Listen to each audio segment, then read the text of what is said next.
السلام. اب اللہ تبارک و تعالیٰ کی مشیت دیکھیں، اللہ کا قدرت کا نظام دیکھیں. اس کائنات کو چلانا تھا نا، تو اب ایک جوڑا بنانا تھا. تو حضرت آدم علیہ السلام کی ہی پسلی سے بی بی حوا رضی اللہ تعالی عنہا کو پیدا کیا گیا. حضرت آدم علیہ السلام نے اپنے علاوہ پہلی مخلوق حضرت حوا کو دیکھا. اللہ نے ان کے دل میں خواہش بھی ڈال دی. اللہ تبارک و تعالیٰ سے انہوں نے عرض کی، مولا یہ کون ہے؟ فرمایا یہ حوا ہے. اللہ سے عرض کی، مولا میرا اور اس کا جوڑا بنا دے. ٹھیک ہے، اب یہاں تھوڑا سا میں بریک لیتا ہوں. علماء نے بڑی خوبصورت ڈیبیٹ کی ہے. ویسے تو اللہ تبارک و تعالیٰ نے نسل انسانی مرد و عورت کے ذریعے چلائی، مگر ہو سکتا ہے کبھی کسی مرد کے ذہن میں یہ خیال آ جائے کہ اگر ہم نہ ہوتے دنیا میں تو اللہ کی قدرت کا یہ نظام کیسے چلتا اور یہ کیسے نسل انسانی چلتی. یہ مرد ہے جس کی وجہ سے اللہ کا جو زمین پر پلان ہے وہ کمپلیٹ ہو رہا ہے اور انسان بڑھتے جا رہے ہیں. کوئی عورت یہ خیال کرتی کہ ہم نہ ہوتے، عورتیں نہ ہوتی تو ماں کون بنتا اور کیسے بچے جنے جاتے اور کیسے اللہ تبارک و تعالیٰ اس کائنات کو بساتا. کسی کے ذہن میں خیال آ سکتا ہے. سبحان اللہ، اللہ تبارک و تعالیٰ نے حضرت آدم کو بن ماں باپ کے پیدا کر کے بتا دیا کہ تم دونوں کی ضرورت نہیں ہے. کسی عورت کے دل میں خیال نہ آئے تو حضرت آدم کی پسلی سے بی بی حوا کو پیدا کر کے بتا دیا کہ رب چاہے تو بن ماں کے بھی پیدا کر سکتا ہے. اب چلتے ہیں حضرت عیسیٰ کی ولادت کی طرف. حضرت عیسیٰ کا کوئی والد نہیں ہے. حضرت مریم کو کسی مرد نے چھوا نہیں ہے. بن باپ کے حضرت عیسیٰ کی ولادت یہ رب کی قدرت کا وہ اعلان ہے. میرا رب چاہے تو بغیر ماں باپ کے بھی پیدا کر سکتا ہے. تو بی بی حوا کو پیدا کیا. اب اللہ سے عرض کی، مولا میرا جوڑا بنا دے. ارشاد ہوا اس کا مہر ادا کرو. یعنی زمین پر پہلی شادی بھی وہی تھی، تو نہ شادی پہلے ہوئی تھی نہ مہر دیا گیا تھا. Every thing is new for حضرت آدم علیہ السلام. عرض کی، مولا اس کا مہر کیا ہے؟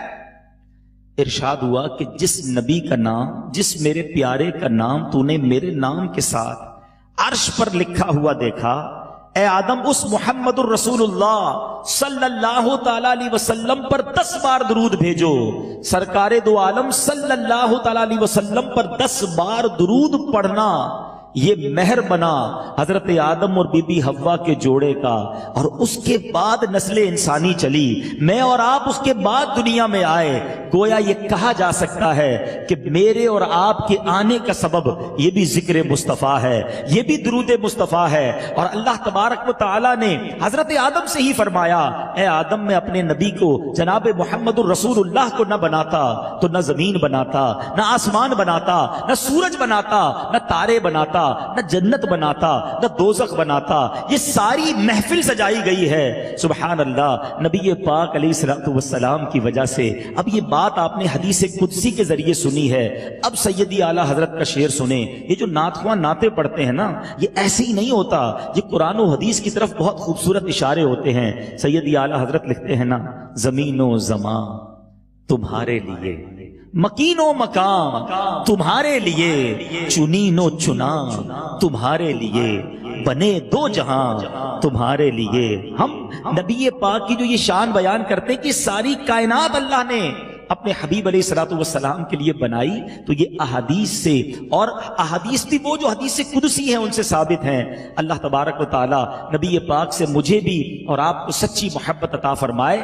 تو پتہ چلا حضرت آدم کی جب توبہ قبول ہوئی تھی، جب بھی نبی پاک کا نام نامی اور ان کا واسطہ کام آیا، اور جب نکاح ہوا بی بی حوا سے، جب بھی درود پاک مہر بنا، تو اپنی زندگی میں درود پاک کو شامل رکھا کریں. آئیے محبت کے ساتھ بآواز بلند درود پاک پڑھ لیجیے. صلو علی الحبیب صلی اللہ تعالی علی محمد صلی اللہ علیہ وسلم. آج بات ہی کائنات کی اولین باتوں کی کرتے ہیں. ہم نے پہلی ولادت سنی، دوسری ولادت سنی، پہلا نکاح کیسے ہوا. اللہ تبارک و تعالیٰ نے اس کائنات میں یہ جو انسان پیدا ہوئے، آگے بڑھے، اس کا نظام کیا بنایا. اللہ کی شان دیکھیں. حضرت آدم علیہ السلام اور بی بی حوا کی جب شادی ہو گئی، نکاح ہو گیا، ہر پریگننسی میں، ہر حمل میں ایک لڑکا پیدا ہوتا، ایک لڑکی پیدا ہوتی. ٹھیک ہے. اور اس زمانے کی شریعت میں، کیونکہ اور کوئی طریقہ ہی نہیں تھا، دوسرا کوئی جوڑا ہی نہیں تھا، تو جو ایک ساتھ پیدا ہوتے تھے وہ بھائی بہن کہلاتے تھے. اور اگلے حمل میں ایک لڑکا اور ایک لڑکی پیدا ہوتے تھے. اب ان کی کراس میچنگ کے ساتھ شادی ہو سکتی تھی. وہ ایک ساتھ پیدا ہونے والے آپس میں شادی نہیں کر سکتے تھے، مگر بعد میں پیدا ہونے والے آپس میں شادی ہوتی تاکہ نسل انسانی جو ہے وہ آگے بڑھے. اب معاملہ یہ ہوا، حضرت آدم کا ایک بیٹا جس کا نام قابیل، اور اسی کے ساتھ جو بیٹی پیدا ہوئی اس کا نام تھا اکلیما. ایک بیٹا حابیل اور اس کے ساتھ جو بیٹی پیدا ہوئی اس کا نام تھا لیوزا. اب اصول اس زمانے کی شریعت کا یہ تھا کہ قابیل کی بہن بن گئی اکلیما اور حابیل کی بہن بن گئی لیوزا. قانون یہ کہتا تھا کہ وہ دونوں آپس میں شادی نہیں کر سکتے، مگر قابیل نے حضرت آدم سے کہا کہ میں نے شادی کرنی ہے اکلیما سے. تو بہت خوبصورت تھی. آپ نے فرمایا وہ تیری بہن ہے، تیرے ساتھ پیدا ہوئی ہے، اس کا تیرے ساتھ نکاح نہیں ہو سکتا. کدی یہ تو آپ نے اپنا اصول بنایا، میں نے تو شادی اسی سے کرنی ہے. آپ نے بڑا سمجھایا کہ نہیں، قابیل تمہاری شادی اکلیما سے نہیں حابیل کی ہو سکتی ہے. جب بہت ضد کی تو حضرت آدم علیہ السلام نے فرمایا کہ ایسا کرو، دونوں بھائی اپنی اپنی قربانیاں لے کر آؤ. اس زمانے میں یہ ہوتا تھا کہ قربانی قبول ہونے کا اللہ کی طرف سے طریقہ کار یہ تھا کہ آگ آسمان سے آتی اور اس صدقے کو کھا لیا کرتی. یہ سارے واقعات میں کدھر سے بیان کر رہا ہوں، یہ قرآن پاک میں پورا واقعہ موجود ہے اور مفسرین قرآن نے یہ پورا واقعہ لکھا ہے. میں انشاءاللہ آپ کو سورت کا نام بھی بتاؤں گا.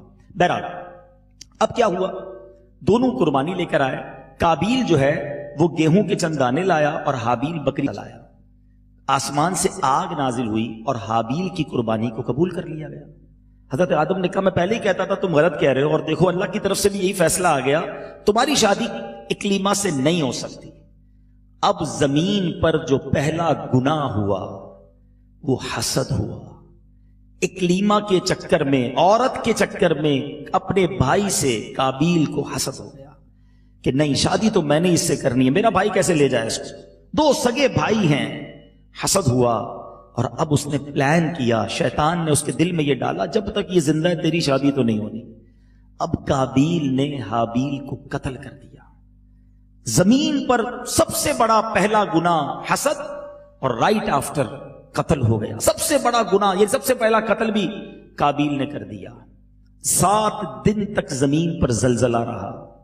قابیل کے چہرے کا نور چھن گیا. حضرت آدم بہت غمزدہ ہوئے. 100 سال تک آپ کے چہرے پر مسکراہٹ نہ آئی. آپ نے قابیل کو اپنے گھر سے نکال دیا. قابیل اپنے بھائی کی لاش کو اٹھا کر زمین پر گھومتا تھا. 7 دن تک وہ لاش اٹھا کر گھومتا رہا. اس کو یہ پتہ ہی نہیں تھا کہ مرنے کے بعد لاش کا کرتے کیا ہے. تو پہلی موت تھی، فرسٹ ڈیتھ تھی، اب اس لاش کا کرنا کیا ہے. اللہ تبارک و تعالیٰ نے اب ایک ڈیمانسٹریشن کروایا. 2 کوے آئے، انہوں نے آپس میں لڑائی کی. ایک کوے نے دوسرے کو مار دیا اور اب اس نے زمین کھود کر اس کوے کو دبا دیا. اور اب پتا چلا کہ مرنے کے بعد بری کیا جاتا ہے، دفن کیا جاتا. اب قابیل نے اپنے بھائی کو دفن کیا. ایک اور علاقے میں چلا گیا اکلیما کو لے کر، اسی لڑکی کو لے کر گیا. لیکن اب شیطان نے پیچھا نہ چھوڑا. پہلے حسد کروایا، پھر قتل کروایا، اور اب شیطان کہتا ہے مسئلہ یہ ہے کہ تو خدا کی پوجا کرتا تھا، تیرا بھائی حابیل آگ کی پوجا کرتا تھا، تبھی تو آگ نے اس کا صدقہ قبول کر لیا. تم بھی آگ کی پوجا کرو، کامیاب ہو جاؤ گے. نبی کا بیٹا ہونے کے باوجود اللہ کی پرستش چھوڑ کر، اللہ کی عبادت چھوڑ کر وہ آگ کی پرستش کرنے لگا اور آخرکار بے ایمان موت مر گیا. میرے پیارے اسلامی بھائیوں، یہ واقعہ میں نے قرآنی واقعہ کیوں سنایا آپ کو؟ مختصر واقعہ ہے، فرسٹ مرڈر آن دا ارتھ، مگر کتنی ساری باتیں ہمارے لیے اس میں موجود ہیں. کہ زمین پر سب سے پہلا گناہ ایک عورت کی وجہ سے ہوا. عورت کا فتنہ ہم سب کو اس سے بچنا ہے. اللہ تبارک و تعالیٰ مجھے اور آپ کو نفس و شیطان کے واروں سے بچائے. اپنی نگاہوں کی حفاظت کرنی ہے. جو شریعت نے جائز راستے بتائے بس وہیں تک محدود رہیں. پہلے جناب یہ فرینڈ شپ اور یہ جو چکر چلتے ہیں آخر کار وہ تباہی اور بربادی کی طرف لے جاتے ہیں. دوسری بات جو سیکھنے کو ملی کہ پھر حسد ایسی چیز ہے کہ جو بھائی کو بھائی کے قتل پر بھی ابھار دیتا ہے. اور حدیث پاک پہلے میں آپ کو سناتا ہوں. اللہ کے حبیب صلی اللہ تعالی علیہ وسلم فرماتے ہیں کہ کائنات میں صبح قیامت تک، حدیث پاک کا مضمون ہے، جب تک خون ناحق ہوگا، جب تک قتل ہوتے رہیں گے، ان سب کا گناہ قابیل کو ملے گا، کیونکہ زمین پر قتل کی ابتدا اس نے کی ہے. اس حدیث سے سیکھنے کو کیا ملا کہ گناہ جاریہ جو ہوتے ہیں نا، انوینشن جو کرتے ہیں لوگ غلط کاموں کی، وہ دنیا سے چلے جائیں ان کو وہ گناہ ملتا رہتا ہے. آج بڑا عجیب دور ہے. ہمارے بزرگان دین ہمیں سکھا کر گئے, بتا کر گئے کہ ایسے کام کرنا جو صدقہ جاریہ ہو. زندگی میں ایسی نیکیاں کر جانا کہ تم مر جاؤ, لوگ نیکی کرتے رہیں, تمہیں ثواب ملتا رہے. مگر یہاں آج کل تو مزاج ہی الگ ہے. لوگ خود غلط کام کرتے. دیکھیں, انسان سے اپنی غلطی ہو جائے توبہ کرنی چاہیے, چھپانا چاہیے. مگر اب تو یہ واٹس ایپ, فیس بک, شیئرنگ, میں نے فلاں غلط کام کیا تم بھی کر لو, فلاں فلم دیکھ کر آیا, فلاں کانسرٹ میں ہو کر آیا, فلاں جناب بے حیائی کر کے آیا, اب تمہاری باری تم بھی جاؤ تاکہ سارے گناہ مجھے مل جائیں. یہ حدیث ڈرا دینے کے لیے کافی ہے. قتل ایک کیا تھا اس نے, مگر صبح قیامت تک کائنات میں جتنے خونے ناحق ہوں گے, میرے آقا فرماتے ہیں صلی اللہ تعالی علیہ وسلم, اس کا گناہ قابیل کو ملے گا. یہ ہم سب کے لیے سبق ہے. آج ہم اپنے گناہ سے معافی مانگ لے بڑی بات ہے, دوسروں کے گناہ کیوں پلے لیتے ہیں؟ لوگ اپنے دوستوں کو بھائی مجھے بتائیں, نشہ کرنے والا نشہ کیسے کرتا ہے؟ کوئی دوست ہی لگاتا ہے نا, ماں باپ تھوڑی لا کے دیتے ہیں بیٹا چلو آج یہ نشہ کر لو. شرابی دوستوں میں بیٹھنا شروع ہوا اور کسی دوست نے کہا تھوڑی سی پی لو, یہ سگریٹ تھوڑا سا پی لو, یہ نشہ تھوڑا سا کر لو. آخر کار کسی دوست نے ہی غلط لائن پہ لگایا. جواری کیسے بنتا ہے آدمی؟ گھر سے نہیں سیکھتا یہ چیزیں. سوچے وہ لوگ جو خود غلط کام کر کر دوسروں کو بھی غلط کام پر لگاتے ہیں, خود حرام کام کر کے دوسروں کو بھی حرام کا طریقہ بتاتے. مرنا نہیں ہے, ہم چلے جائیں گے دنیا سے. کہیں ایسا نہ ہو کہ یہ نسل در نسل گناہ چلتا رہے اور سب عذاب آپ کو قبر میں ملتا رہے. ارے زندگی میں ایسے کام کر جاؤ کہ میں رہوں نہ رہوں, روز مجھے قبر میں ثواب کا تحفہ ملتا رہے. اللہ کرے کسی کو نمازی بنا جاؤں. کسی کو بتانا ہے تو نماز کا طریقہ بتاؤ نا, درود پاک کی فضیلت بتاؤ, قرآن کا سلیقہ بتاؤ, ماں باپ کا ادب سکھاؤ. کوئی ایسا کام کرے زندگی میں. اللہ نے مال دیا ہے تو اپنے مال سے کوئی ایسا کام کر جائیں, کوئی مسجد, کوئی مدرسہ, کوئی کنواں, کوئی درخت. صدقہ جاریہ کے بڑے طریقے ہیں. ایسے کام کر جائیں کہ میں رہوں نہ رہوں. لوگ ماشاءاللہ یتیم خانے اور نہ جانے کتنے اچھے کام کرتے ہیں. تو یہ وہ تھنکنگ ہے. مرنا مجھے اور آپ کو سب کو ہے. ایسی زندگی گزارو کہ قبر میں جا کر کہیں کسی کی وجہ سے پنشمنٹ نہ ملے. یہ قابیل کا یہ جو واقعہ ہے یہ ہم سب کے لیے سبق ہے. اور اب آتے ہیں دوسرے پوائنٹ کی طرف کہ حسد یہ کتنی خطرناک چیز ہے. حسد اتنی بڑی بیماری ہے. دو حدیثیں سناتا ہوں. اللہ کے حبیب صلی اللہ تعالی علیہ وسلم فرماتے ہیں حسد نیکیوں کو اس طرح کھا جاتا ہے جیسے آگ لکڑی کو کھا جاتی ہے. سردیوں کے دن ہے, کبھی آپ نے بھی بون فائر کیا ہوگا, لکڑیاں جمع کر کے آگ لگائیں, کیا ہوتا ہے تھوڑی دیر بعد لکڑیاں ختم, چورا چورا خاک within few minutes. بڑی مشکل سے روزے رکھے, نمازیں پڑھی, ویسے ہی مشکل آج کے دور میں نیکیاں کرنا, صدقے دیے, روزے رکھے, اور یہ ساری نیکیاں جمع کر کے حسد کر کے آگ لگا دے. یہ کر رہے ہوتے ہیں. حدیث پاک ایک اور سنو. نبی پاک علیہ الصلوۃ والسلام فرماتے ہیں حسد ایمان کو اس طرح برباد کرتا ہے جیسے سرکہ شہد کو برباد کرتا ہے. کبھی سرکہ ڈالے شہد میں, نہ سرکہ بچے گا نہ شہد بچے گا, ختم. آج حسد کس کے دل میں نہیں ہے؟ آج بھائی کو بھائی سے حسد ہے, دوست کو دوست سے حسد ہے. سوچیے, آج بہن کو بہن سے. اچھا آپ کہیں گے حسد نہیں ہے, ہم کیا کرتے ہیں حسد بھائی؟ چلے میں تھوڑی سی ایگزامپلز دے دیتا ہوں, چیک ہو جائے گا. پہلے تو یہ سمجھیے کہ حسد کہتے کس کو ہے. What is the definition of jealousy? حسد اس بات کو کہتے ہیں کہ کسی کو کوئی نعمت ملے اور بندہ یہ تمنا کرے کہ یہ اس سے چھن کر مجھے مل جائے. اچھا چھن کر نہ ملے تو کم از کم اس کی تو برباد ہوتا ہے. یہ حرام, جہنم میں لے جانے والا کام. ایک حسد کی جائز صورت بھی ہے. وہ کیا ہے کہ کسی کو کوئی نعمت ملے اور آپ کہیں یا اللہ اس کو دیا ہے مجھے بھی دے دے. It's okay. رشک کہتے ہیں اس کو, عربی میں غبطہ کہتے ہیں. یہ جائز ہے.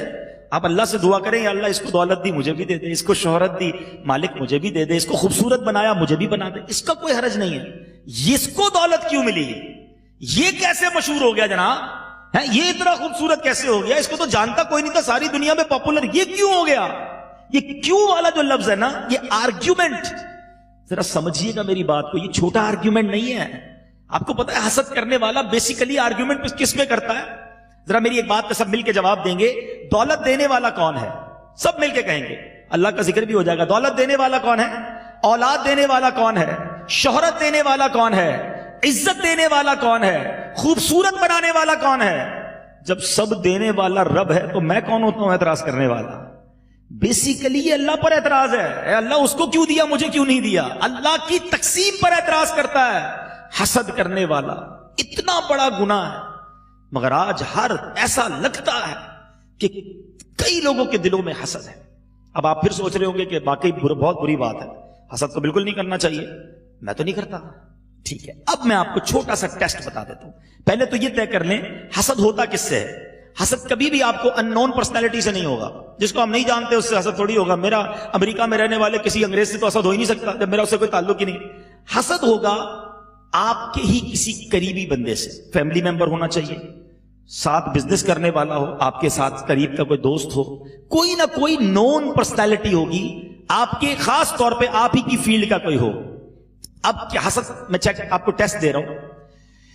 پوری زندگی میں آپ اپنے ذرا نظر دوڑائیے، اپنی فیملی میں، اپنے کولیگز میں، اپنے دوستوں میں، اگر سیاسی لوگ بیٹھے ہیں تو اپنی پارٹی میں، سامنے والی پارٹی میں نظر دوڑائیے کہ کوئی ایسا ہے کہ جب بھی اس کی تعریف ہوتی ہے تو مجھے تکلیف ہوتی ہے.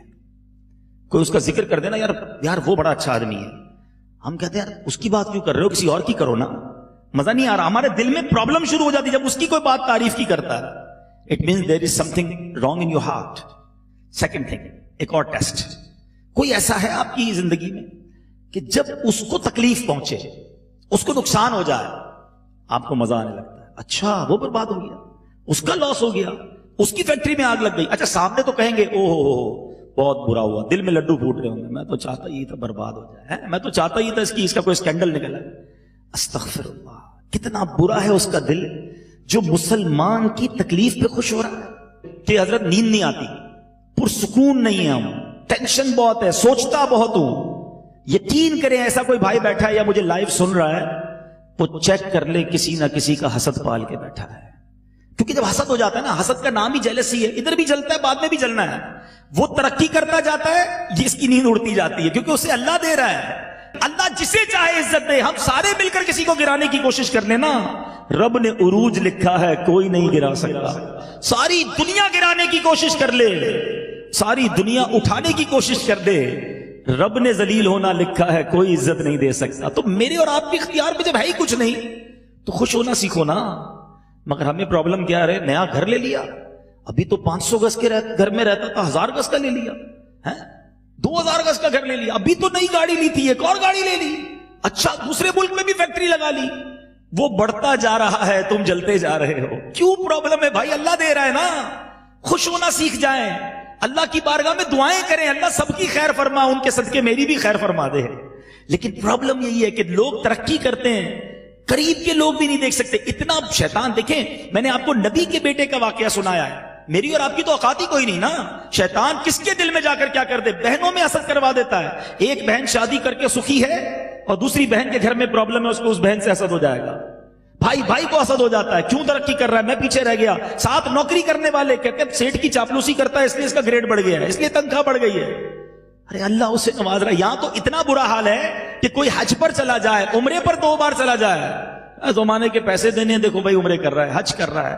ارے وہ جانے، اس کا رب جانے. آپ کون ہوتے پرابلم کریٹ کرنے والے، ٹینشن لینے والے؟ اور اس میں نقصان ہمارا ہی ہے. کیا فرمایا آقا نے؟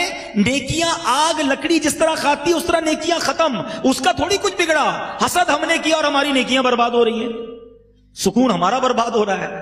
تو پلیز یہ قرآنی واقعہ، زمین پر پہلا گناہ حسد ہوا تھا. اور اگر آگے چلیں عالم برزخ میں، جب حضرت آدم کو فرشتوں نے سجدہ کیا، کیوں نہیں کیا ابلیس نے سجدہ؟ وہاں بھی حسد تھا، وہاں تکبر تھا. یہ وہ بیماریاں ہیں جو ازل سے آ رہی ہیں، مگر لوگ نہیں سمجھتے.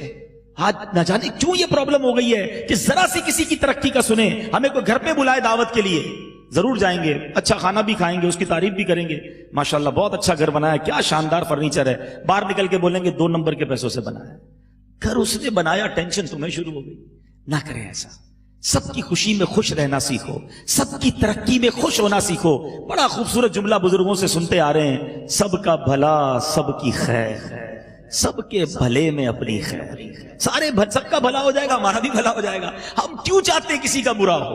تو زندگی میں اپنے دل سے حسد نکال دو. اور اس کا میں علاج بھی بتا دیتا ہوں. خدا نہ خواستہ میرے کسی بھائی کو میری باتوں سے فیل ہو رہا ہے، دیکھیں ڈائگنوز کرنا پڑے گا. یہ بھی بڑا پرابلم ہے آج کل. لوگ کہتے ہیں ٹیسٹ نہیں کرواؤ بھائی، ٹیسٹ کروائیں گے تو شوگر نکل آئے گی، بلڈ پریشر نکل آئے گا، بغیر ٹیسٹ کی چلنے دو. پھر بغیر ٹیسٹ کی چلے جاتے ہیں. ایسا نہیں کرنا چاہیے. ٹیسٹ کرواؤ گے تو علاج کرواؤ گے نا. تو آج میں نے آپ کو سمجھ لے لیبورٹری ٹیسٹ بتا دیا ہے کہ چیک کر لیں حسد ہے کہ نہیں.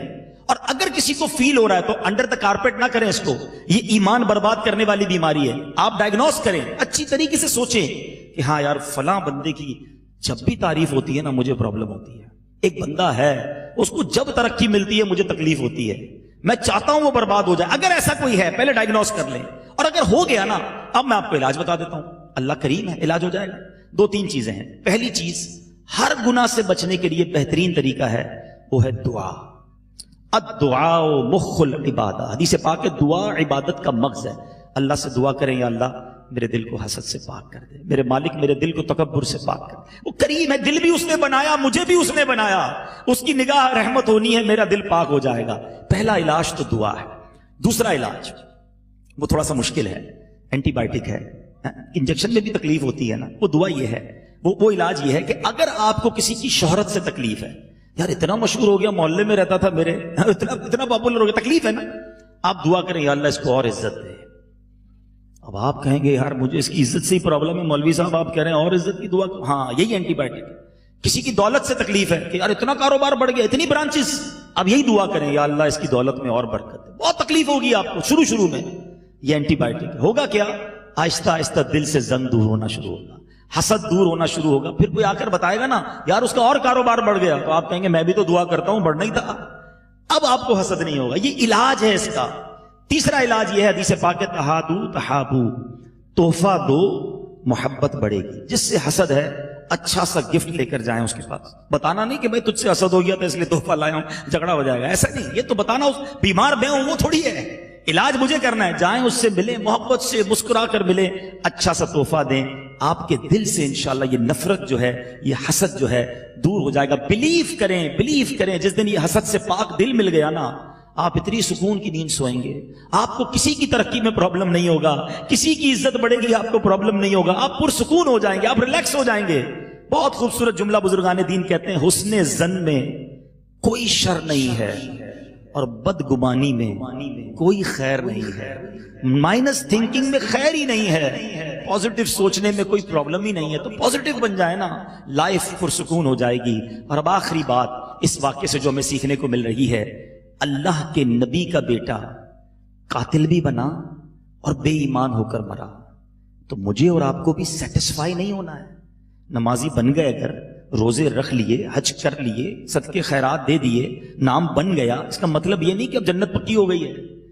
توبہ کرتے رہیں، ڈرتے رہیں اللہ سے، ایمان کی حفاظت مانگتے رہیں. ہمیں نہیں معلوم ہمارا ایمان پر خاتمہ ہوگا کہ نہیں، اپنی دعاؤں میں ایمان کی حفاظت کی فکر داخل کریں. سرور کائنات علیہ الصلوۃ والسلام کی یہ دعا ہوا کرتی، یا مقلب القلوب ثبت قلبی علی دینک.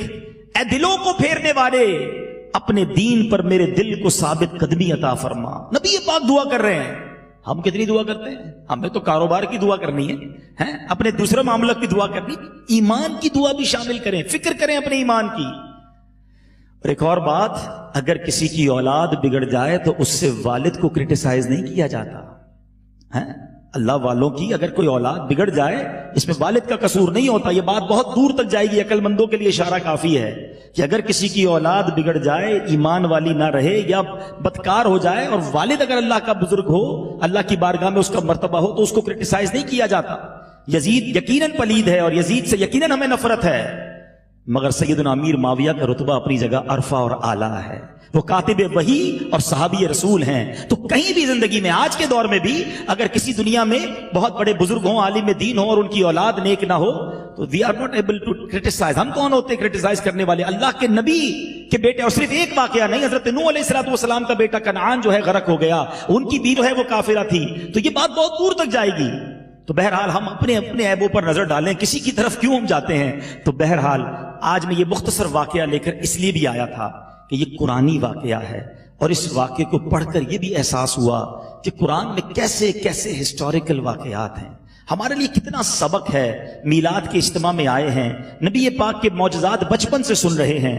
آپ جانتے سب سے بڑا معجزہ میرے آقا کا، اعظم المعجزات جس کو کہا گیا، وہ قرآن مجید ہے. وہ تو ہمارے درمیان ہے نا. ہم کتنا پڑھتے ہیں، کتنا سمجھتے ہیں، کتنا انڈرسٹینڈ کرتے ہیں. حدیث پاک میں آتا ہے وہ دل ویران ہے جس میں کچھ قرآن نہیں ہے. چیک کرو ہمارے دل میں کتنا قرآن ہے. نہ جانے کتنی باتیں دنیا کی پتہ ہیں، کتنی ہسٹریز پتہ ہیں، اور بات کرو گھنٹہ تو لگتا ہے بندہ کتنی نالج ہے اس کو، ساری دنیا کے معاملات اور حالات پتہ ہیں، نہیں پتہ تو قرآن کے بارے میں نہیں پتہ۔ حالانکہ قرآن جس دل میں ہوگا وہ دل قبر میں جب جائے گا تو قرآن قبر میں بھی نور کا کام کرے گا۔ تو اے میرے میٹھے اسلامی بھائیوں، قرآن سے دوستی کیجئے، قرآن پڑھنے والے بن جائیے۔ اگر یہ جو آپ نے واقعہ پڑھنا ہے پوری ڈیٹیل کے ساتھ تو چھٹے پارے میں سورہ مائدہ کی آیت نمبر 27 سے یہ واقعہ شروع ہوتا ہے۔ تلاوت کریں، ترجمہ کریں، تفسیر پڑھیں۔ سبحان اللہ، یہ جو نبی پاک کا معجزہ قرآن کو کہا جاتا ہے نا، خود قرآن کہتا ہے کہ اگر ہم یہ کسی پہاڑ پر نازل کرتے تو یہ ریزہ ریزہ ہو جاتا۔